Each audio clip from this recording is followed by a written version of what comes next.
Ahora nuestro grupo está conformado por 3 integrantes: Gabriela Verónica, Luz Esmeralda y mi persona, Jenny Alegre. Nuestro tema es la República Cafetalera. A continuación les presentaremos una entrevista realizada a la Resistencia. ¿En qué época se introdujo el café a El Salvador? El cultivo del café llega a El Salvador luego de que obviamente hay un proceso de encuentro entre los españoles y los indígenas, y los españoles consideran de que en lugar de darle más prioridad al cultivo del añil, que era lo que los indígenas estaban acostumbrados a hacer, ellos pues los españoles tienden como a valorar la situación, el mercado, y ven que ya no es muy productivo el añil. Son los que traen la idea de introducir el café a El Salvador en ese periodo. Estamos hablando después del descubrimiento y luego que se da un proceso de cambio y de como de interacción entre una cultura y otra, y pasa un periodo determinado de tiempo cuando ya se considera, pues allá por 1900, que el café va a venir a darle como un nuevo empuje económico a la nación, y es a partir de entonces cuando de una manera progresiva se va implementando el cultivo del café en las áreas más apropiadas de la región. ¿Y en qué año se inició el cultivo del café en El Salvador y por quién? Eso es bastante discutido, porque estamos hablando ya por los años 1940-1950, cuando ya el cultivo del café se estaba dando, pero no se le había dado el apoyo hasta que el mismo gobierno es el que implementa diversas estrategias para que se apoye el cultivo del café y este logre como un resurgimiento. Hay algunas personas a las que se les señala, sin embargo no se puede decir que una persona en específico, aunque algunos autores consideren ciertos nombres. Sin embargo, pues, es el gobierno en sí el que impulsa el cultivo del café allá por la década de los 40, 50, 60, que es cuando el café era considerado como el grano de oro del Salvador. ¿Y cuál es el país con mayor exportación de café actualmente?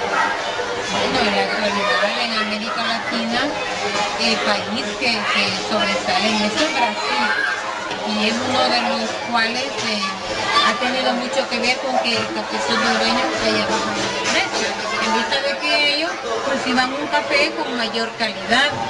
Y obviamente pues ellos cubren el mercado, la demanda, y el café de El Salvador llega a ser como un poquito sacado del mercado, y eso pues obviamente genera una crisis económica salvadoreña bastante fuerte. ¿Y qué tan cierto es que el cultivo del café ha ido reemplazando el cultivo del añil?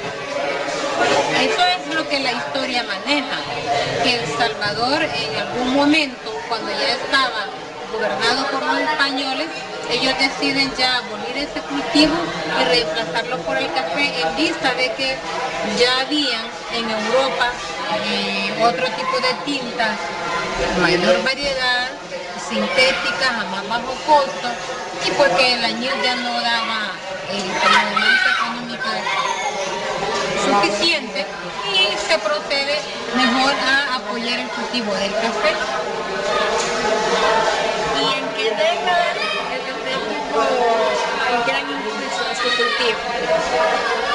Como le decía anteriormente, como de los años 40, 50, 60, esas décadas son las más fuertes para el cultivo del café, cuando en base a esas ganancias que entran, pues El Salvador experimenta un impulso económico bastante fuerte, porque ya por el 66 comienza a haber una depresión en los precios y se tiene que afrontar una crisis económica muy fuerte en El Salvador.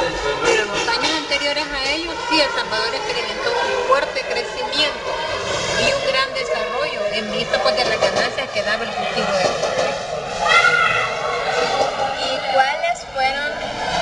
desarrollo de los pueblos por el cultivo del café?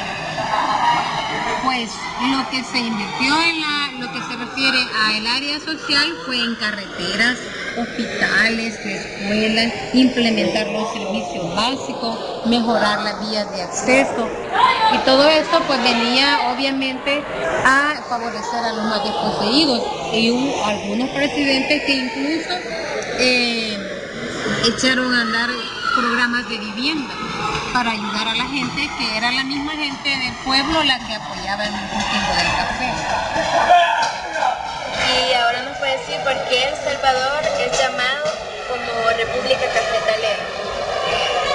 Bueno, no es llamado como República Cafetalera, sino que en algún momento de su historia sí se consideró un país monocultivista, porque el pilar fundamental de la economía de El Salvador era el café.